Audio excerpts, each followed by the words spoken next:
Assalamualaikum warahmatullahi wabarakatuh. Nama saya Arnaldi, kelas TIA. Eh, Sekarang saya akan melanjutkan mengerjakan tugas final sistem distribusi. Pertama-tama, kita buat database dengan nama RMI. Strukturnya sama dengan proyek sebelumnya. Yang kedua, buat project dengan RMI, lalu buat dua package, client dan server. Di dalam package client, buat file dengan nama main Java.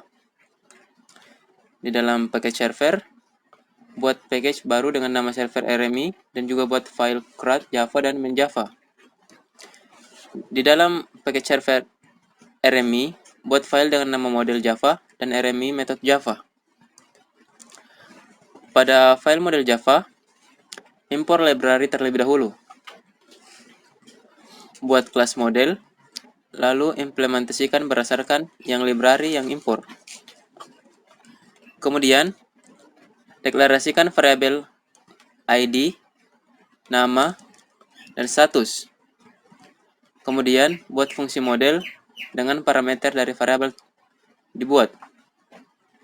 Dan terakhir, data. Buatkan masing-masing fungsi untuk mengembalikan nilai.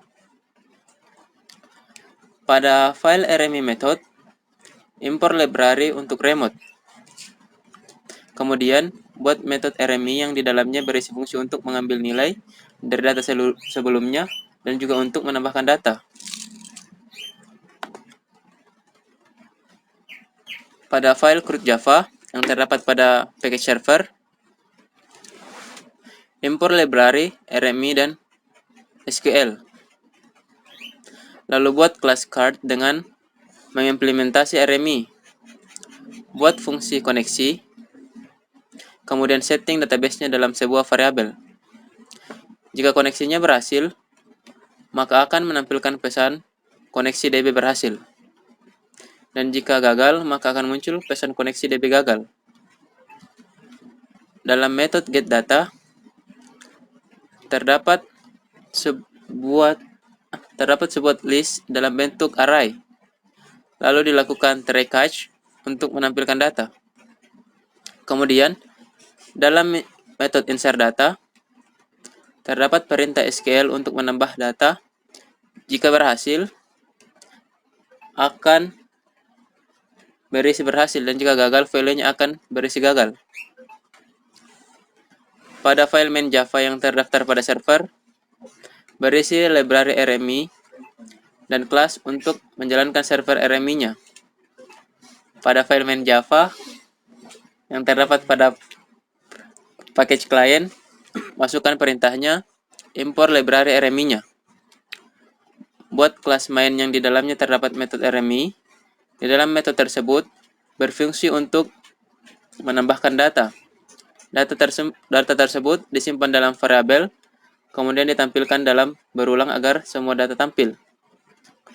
Dibuatkan juga fungsi try catch untuk mengembalikan nilai ketika berhasil dan error. Jalankan file main Java pada server.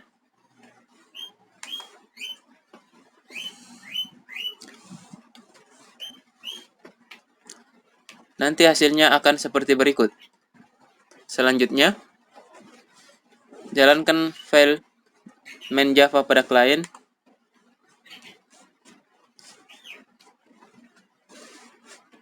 Nanti hasilnya akan seperti berikut. Sekian dari saya. Assalamualaikum warahmatullahi wabarakatuh.